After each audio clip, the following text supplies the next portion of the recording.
दीपदान, इसमें दियों की बहुत बड़ी महिमा। इस पूजा में ये तो सबको पता ही है कि प्रभु श्री राम जी आए तो दिए जलाए गए पूरे अवध में, तो वह एक उत्सव होता है जिसको कहते हैं दीपोत्सव। और फिर लक्ष्मी नारायण की पूजा क्यों होती है? इसलिए होती है जब सागर का मंथन हुआ तो सागर में से मां लक्ष्मी निकली, तो लक्ष्मी मैया ने नारायण के गले में माला डाली। तो एक बार से देखा जाए कि लक्ष्मी नारायण की मिलन की तिथि है, तो लक्ष्मी माता ने भगवान नारायण का वर्ण किया।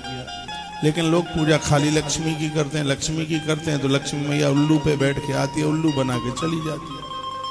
लक्ष्मी नारायण की जब आप पूजा करते हैं तो माँ गरुण पर बैठ के आती है, और उस समय 2 हाथी इधर उधर खड़े होकर के माँ का अभिषेक करते हैं। एक हाथी इधर होगा, बहुत बड़ा उसके हाथ में कलश होगा, एक हाथी इधर होगा, और वो माँ का अभिषेक होता है।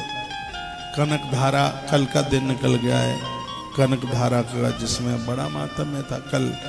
मैंने कल अजमेर से ये बात कही थी, आपसे बन जाए तो श्री सूक्त से दिन में भगवान नारायण का दुग्ध से और माँ लक्ष्मी का घी से अभिषेक कीजिए। जैसे भगवान महादेव को दूध से नहलाया जाता है, अभिषेक होता है, ऐसे माँ लक्ष्मी का अभिषेक है वो घृत से होता है। ये बाजारू घी में तो रिफाइंड डालडा बाल्डा सब मिल करके आता है। इतनी तो तैयारी से पहले से रखा करो, कहीं से 10-5 लीटर दूध ले आओ, घर में ही उसका दही बनाओ और उसी में से मट्ठा में से वो क्रीम निकाल करके और घी निकाल कर पूजा पाठ के लिए इतना तो तैयार कर लिया करो, क्योंकि इसमें शुद्ध पवित्र घी की ही आवश्यकता है। दासंत में कार्तिक माणी मर्त्या व्योप प्रदीपम हरतुष्ट मित्र। जो कार्तिक के महीने में पड़ने वाली इस दिवाली को भगवान के लिए जो दिए जलाएंगे तो हरितुष्ट यत्रा, भगवान अति प्रसन्न हो जाएंगे। और जिसके ऊपर नारायण प्रसन्न हो जाए, लक्ष्मी माँ उनके ऊपर कृपा ना करे, ऐसा हो ही नहीं सकता कभी भी। तो ये भगवान नारायण को प्रसन्न करने वाली ये तिथि है, ये पावन तिथि है, भगवान ने बड़ी कृपा करी है। तो ऐसी तिथि में हमें और आपको कुछ अच्छा सा करने का सौभाग्य प्राप्त हो रहा है।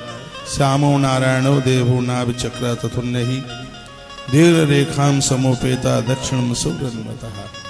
भगवान को जिस समय वस्त्र पहना रहे हो तो भगवान के नाभि के ऊपर से एक रेखा गई है।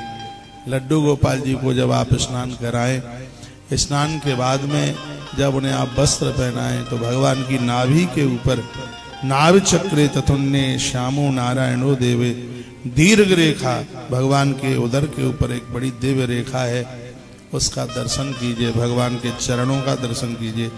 रेखांकित तो द्वार दृष्ट पाने, बहुत लोग तो अपनी दीवार पर उस रेखा को ऐसे कुमकुम रोली के द्वारा उसको वो बना देते हैं। वैकुंठम अभिन्नाय चक्र में एकम तथा ध्वजम।